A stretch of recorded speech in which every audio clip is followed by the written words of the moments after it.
Hello, welcome to another episode of the Living History Channel, Living History School. Today we're going to look at a deer that had died, a buck that had died on its own and natural causes. We're going to look at this deer and how we can basically use all the parts of this deer.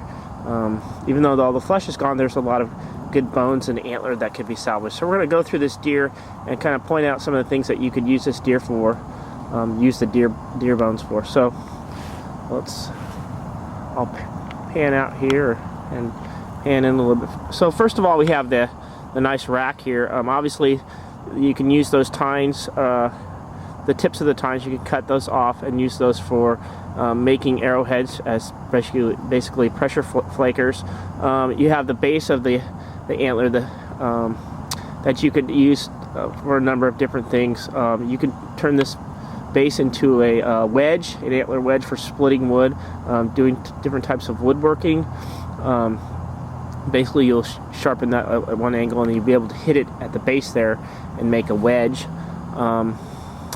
Let's see what else. Right here at the junction there, the two come together. You can cut that off and put a hole through the middle there, and that could be used for an arrow straightener.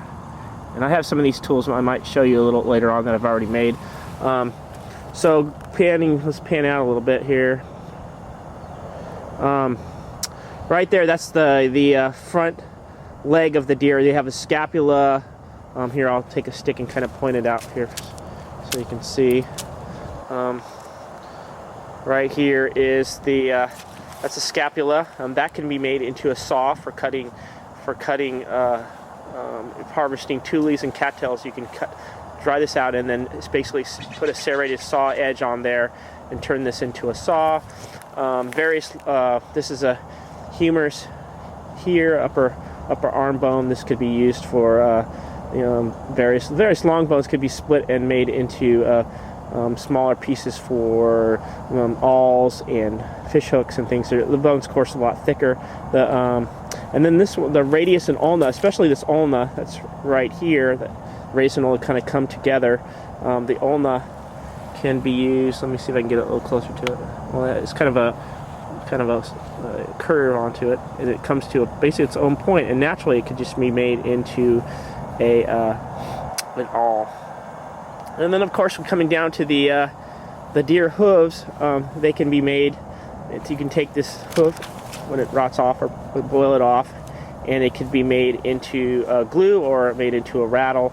Also, there are probably some ligaments and tendons in here, right in here, that could be salvaged for the sinew. Ligaments and tendons can be made in the sinew. Sinew is used for binding arrows onto shafts. Basically, let it dry, and then when you want to use it, you peel a part off and soak it in your mouth and then use it.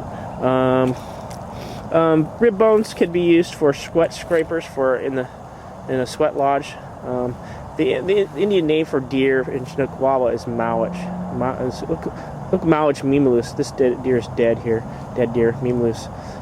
So you can use this in the sweat lodge for scraping sweat off your body in the sweat lodge. Even the vertebrae here could be used for there's some games. You can ring and pin game you can make with a vertebra. And then, of course, the skin's not very salvageable at this point. There's some more. This is right here is the top of let's see, we have this is the bottom part of the femur. Femur attaches here, another long bone, and then going down to the tibia. So this is the back leg bones of the deer right here. So that's pretty much it. There's a lot of different uses for this animal, even when it's dead. So you might just let it sit here. I'm probably going to let it sit here and just slowly decompose more, and then come back periodically and take parts off of it. And hopefully nobody will find it ahead of me and take these nice set of antlers. So there you go. That was a little bit about. It's kind of gross, but this is very valuable thing to know. All these different parts of the deer are very useful. So that concludes another episode of the Living History School, and hopefully you subscribe to my channel. Thank you.